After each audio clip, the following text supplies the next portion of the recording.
Hey everyone, this is Nick from Mecha Warehouse, and today we're back with weekly update number 135. So let's jump right into it with week in review. This is where I talk about what's been going on in the warehouse, things that are coming up, stuff like that. And first up, before I forget, we apparently found out, Patrick brought it to my attention, and I think he found it somewhere in the Discord or something earlier in the week, but apparently Koto publishes English versions of a lot of their manuals. I think it's only kits maybe produced after a certain point or kits that are being reproduced after a certain point, so it's not everything. We'll have the link down in the description. If you build Koto, you might find that interesting and helpful.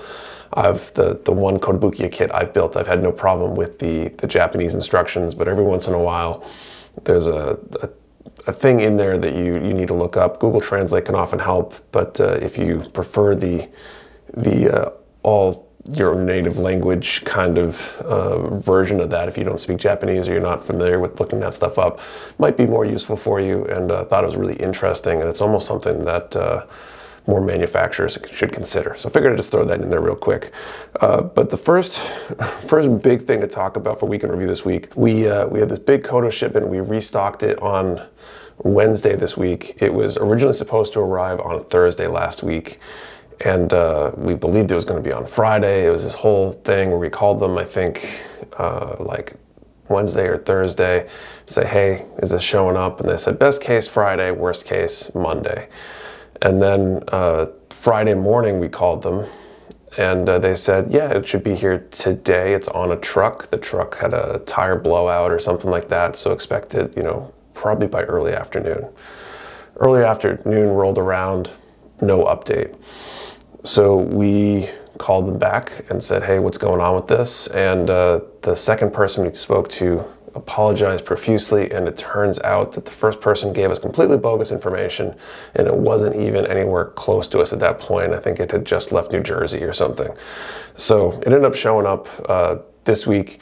All's good now, but it huge frustration because it kind of changed our game plan for what we were going to do on Friday. We were planning on doing like a late day restock instead of a morning restock to try to get those things up and have a restock for Friday.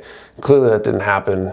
It all worked out in the end, I guess, because we got it in and it's all up for the restock, but just some frustration. It was kind of made for a less than ideal situation at the end of last week. We definitely prefer when we have like an extra day or two to check things in, because we got to prep product listings and be ready to go, have everything situated before the restock, start shipping pre-orders, things like that. And the lack of consistency with some of these shipping carriers, especially like freight carriers and things like that, is extremely frustrating and a headache when running a business like this. That shipment did include the redacted materials, so those all went out early this week. All the redacted boxes have been shipped. I sent out an email on Wednesday letting everybody who bought a box know. There might have been a couple people who didn't get an email because maybe they were not subscribed to the email list or something, or had actively unsubscribed at some point. But anybody who has purchased a box, please send me an email, nick@mechawarehouse.com, if you have any questions. We're planning in about a week, we're going to shoot a video where we answer any rules questions and clarifications. That way we can give those clarifications to everybody at the same time. If you're curious, if you do XYZ, if it fits into the open or out of the box category, am I allowed to do this thing? If I do, if I take photos like this would be a problem. Whatever it is, I'm sure people have questions that might push the bounds of the rules a little bit in ways that we weren't really aware that could be asked. And some of those questions might come up as you receive the kit and you see what it is and start thinking about what you want to do with it. So send us those questions. I think we're aiming for questions by like June 1st, so that way we can get a video out the following week. And really looking forward to getting this contest going. We'll probably be sitting down or standing up later today as a group of judges to make sure we know what the judges' build rules entail, a few guidelines for that, and then I'll be able to start on my build as well, which I'm really looking forward to. Friday, we didn't receive the Koto that we expected, but we did receive, surprisingly, the challenge coins. We never got tracking for them, so it was a complete surprise when they showed up, but a welcome surprise. We good? Yeah. Filming. Cool. I probably shouldn't cut that way on camera. For the sake of the children.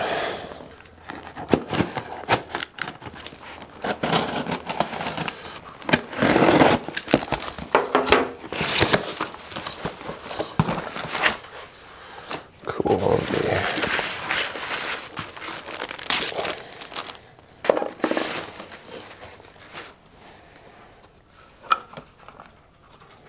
Careful not to knock that one over.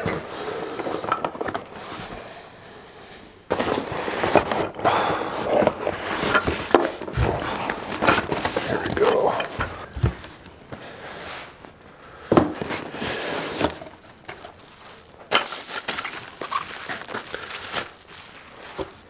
Okay. Apparently these the bottom stack. Of course, they're probably not actually in order. I'll just open one of these up.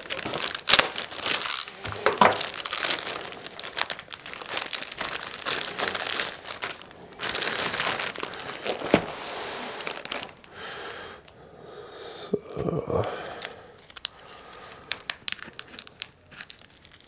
the tail side, that did come out good. I'm glad we went back on the little detailed color stuff. And then the head side. Oh, that look pretty sick. Yeah, that came out good. Awesome.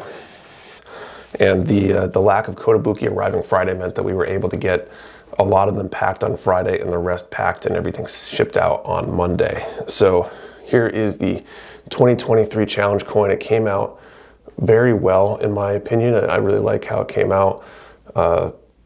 Definitely a fitting addition to the Discord challenge coin collection.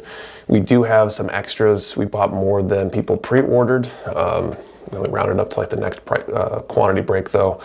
So there is a limited supply of them. If you missed out on the pre-order and you're a member of the Discord, you can DM me on the Discord and I will invoice you for a coin or coins. We have some 2022 coins, some capsules. I do have a capsule here. It's kind of a coin holder type thing, and some stands, and I think 1 or 2 cases left as well if you're interested in that stuff. So just realized I missed it when we were filming the weekly update earlier. We are closed on Monday for Memorial Day, so if you want to come by for a local pickup, we won't be here. Don't expect things to ship until Tuesday. Yeah, have a great Memorial Day weekend. Next up, let's do Team Picks. Team Picks is kind of the segment of the weekly update where members of the team show off things that they've built recently. So let's check it out. Okay, so this week I brought in the 30-minute sister version of Tokaiteo from Umumusumi Pretty Derby. I haven't built the other version that Dylan brought in the other week yet.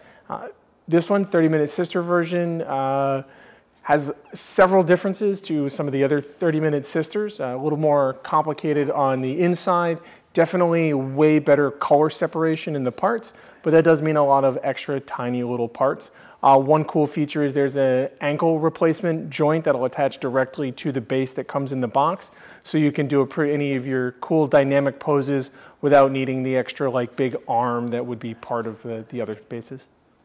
Hey guys, today I brought in the Zagok, high-grade Zagok, one of the best kits in the biz, as they say. Beautiful kit. Decided to take it from the classic color scheme, painted a little dark blue, very nice, did some panel lining on it, chef's kiss. I actually ended up using some Citadel paints that I got from a mini place. And I was actually pretty happy with it, so maybe you should try those paints out. They worked very well for me. And then I also just used some like, I was about to say Rusty's, I can't remember what it's called, but just like that silver spray paint that you get at like Home Depot. Worked pretty well on like all the grills and stuff and the little head mounts. But yeah, really good kit, really enjoyed it. Good kit. Hey guys, I'm Dylan. Today I brought in the Hexagear Governor Bump Up Expander. He's definitely on the bigger side of the governors. He definitely makes the other ones look really short in comparison. I only have him in his normal way today. There is a collector's edition and expansion part that you can get for him that makes him a lot bigger, gives him these really sick Gatling gun chainswords. I actually don't have too much in terms of complaints about him. Really good articulation, really good just overall movement and feel about him. Plus you get 2 big revolvers, and that's always cool. All right, so that's it for team picks. Let's move on to pre-orders. So pre-orders, we got a bunch of new stuff in or up for pre-order this week. First up, from Good Smile Company, the Motoroid Thunderjaw. I'm not familiar with the game that this is from. Apparently it's a pretty popular game and a very popular design based on our research. And the orders so far kind of indicate that. Kind of cool looking, almost like a sci-fi robot dinosaur or something. I don't know what it's supposed to be. We also got from Good Smile the Motoroid Orgus, another robot design. Kotobukiya had a couple as well. The Hexagear Early Governor Volume 3, the Zoids Buster Tortoise, so I think big turtle with a giant cannon on its back, proportionally speaking here. From Volks, the Mirage V3 light armament version, so it's a 1144 Volks kit that just got announced last week, I think, and the Max Factory Plamax Asuka Shikinami Langley, which is the one of the characters from Evangelion. So I think that might be a fixed pose kit. I'm not 100% sure. So that's it for pre-orders. Let's move on to Q&A. So this is the part of the video where I answer questions from you, the viewers. If you have a question you want answered, post it down in the comments below. I'll do my best to answer it next time. And so let's get right into it. First up, from Burnt Dorito. Do you think we'll ever get Battle Tech Mech Warrior mechs in a scale model size style? And would you be interested personally and from a business standpoint? I'm fairly ignorant about the universe, only play the video game, but I love the realistic look. So people give the miniatures, and I think it would be pretty awesome to build and customize some larger versions. So I'm not super familiar with it either. I might have like played a demo version of a game one time or played one of the games very briefly at a friend's house or something when I was a kid, but I never really got into it. From a business perspective, I'm definitely interested because I think any sort of mecha type designs are interesting. If there's a market for it, I definitely would want to carry it. Personally, not as much just because I don't know as much about it, but I think some of the designs I've seen are pretty cool, so I would totally be into that. So we can hope, I guess, that somebody picks up the IP for that. Okay, next up, Barry Henderson. Hey Nick, do you and the gang have any good YouTube channels to recommend for builds? Thanks. So I don't follow or watch really any channels that build Gundam specifically. I watch a bunch of build channels, I would say. A lot of them do diorama stuff or other kinds of builds. The few that I would recommend, Luke Towan, aka Boulder Creek Railroad. He's I think Australian diorama builder. Does mostly realistic stuff, HO scale, I think primarily, and he does some incredible stuff. I feel like he's the gold standard for diorama building and realism and stuff like that. I like Boyle Hobby Time. I think he has done 1 or 2 Gundam things on his channel, but primarily builds various sci-fi type things and alternate Wild Wild West type designs and things like that. He does a lot of creative stuff, and I really enjoy the style of his videos and what he puts out. He's very prolific. I think tends to put out a build like once a week, typically, whereas Luke Towan is more of a once a month or less kind of creator. Recently, we started watching Gamey Builds, another kind of sci-fi model builder. He has a series called Beyond the Blight. He's kind of thought up an alternate universe of some distant planet kind of thing. It's kind of a dystopian sci-fi kind of robots and whatever kind of thing. And some of those builds are really cool. And again, the style of a lot of his videos make them really fun to watch. So I think those would be the main 3. There's a few others that I've watched the occasional thing here and there, but those 3 I've pretty much either watched everything or have been trying to catch up and watching everything I can from them because they put out really good stuff, and I think they're good places to learn and draw inspiration from. All right, next up, Plastic Germs. Question, is Mecha Warehouse still growing in a business sense, or is it leveled off a little bit? So that's a great question. I think we are, but it's kind of interesting and hard to tell in some ways because of this BNTCA issue that we had a few months back. And the reason I say that is a lot of the hot newer releases we haven't been able to get in those significant quantities like we were, say, end of last year in January of this year. January was our largest month ever by a pretty large margin, and a lot of that was driven by the HG aerial coming out and the large quantity we were able to get of that. The full mechanics aerial we're going to get with the restock that goes up before you see this video, and will probably be sold out before you see this video because we were only able to get like a dozen on the shipment. We'll probably get more in other shipments, but it's the kind of thing that we probably would like to have hundreds, if not more of. I think our sales have been doing pretty well and gradually growing from the drop-off caused by that BNTCA issue. And as our orders placed with other distributors for new hot items kind of come in and get confirmed towards the middle to like end of summer, early fall time frame, I expect things are going to pick up tremendously and we'll probably end up breaking daily and monthly records again. So I think we're still growing. It's kind of, we went from being inventory limited in the early days, so whatever we could get made the biggest difference on how much our sales growth was because our marketing was doing really well at getting more customers and building our customer base.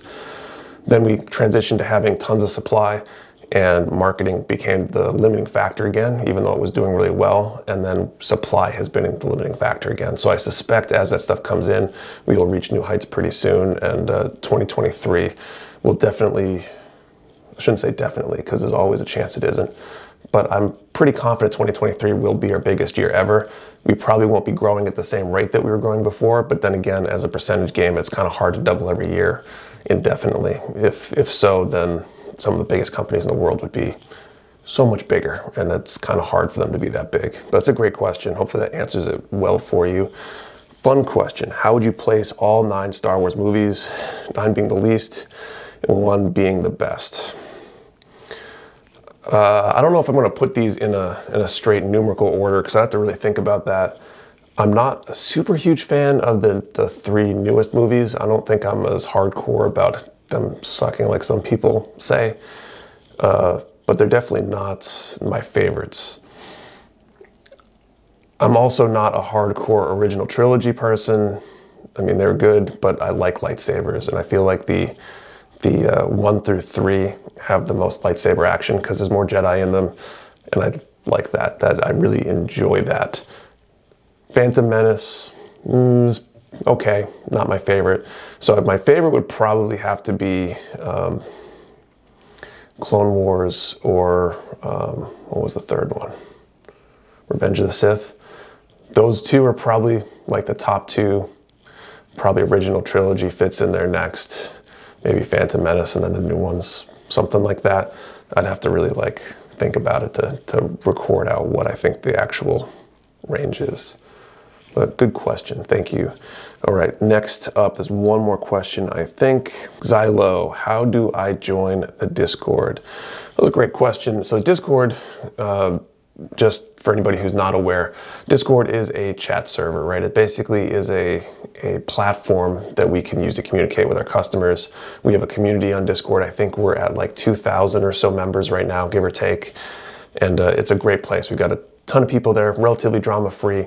We've got like 1 drama incident every 6 months or something, and usually they're pretty minor. It's like pretty good place to be, I think. It's compared to most communities for most things that I've seen, we have a pretty good track record. The Discord is where we do our dings and dents. So when damaged products come in, we will lottery them off via the Discord. Sometimes we do Discord exclusive stuff. Maybe we only got a few of a really hot item in, and we'll lottery them off there as well. Sometimes we do Discord exclusive contests and other things like that. The Discord is for customers only. So if you've ever purchased from us before, you're eligible to join. You typically will receive an email or a text message, or both, following your first order, and that message will have an invite link to the Discord. If for some reason you got that invite link and it was a while ago, they do expire, or maybe it went to your spam folder for some reason, or maybe you deleted it, whatever it is, You can always email us at support@mechawarehouse.com with your, ideally an order number or the email address that you use to place your order so we can look you up easily. And then we will send you an invite link, no problem. So if you have considered it, or if you haven't considered it, I definitely would consider joining things like the Discord Challenge coin. That's a Discord exclusive thing. There's a lot of exclusive stuff we do on the Discord, a lot of information about what's coming soon before it's released anywhere else, all that kind of stuff. First place to know about restocks and pre-orders and things like that. So you kind of get front of the line on everything, and it doesn't really cost you anything other than having already been a customer. All right, that's it for questions. If you have a question you want answered, post it down in the comments below. I'll do my best to answer next time. Thank you for watching. See you next time.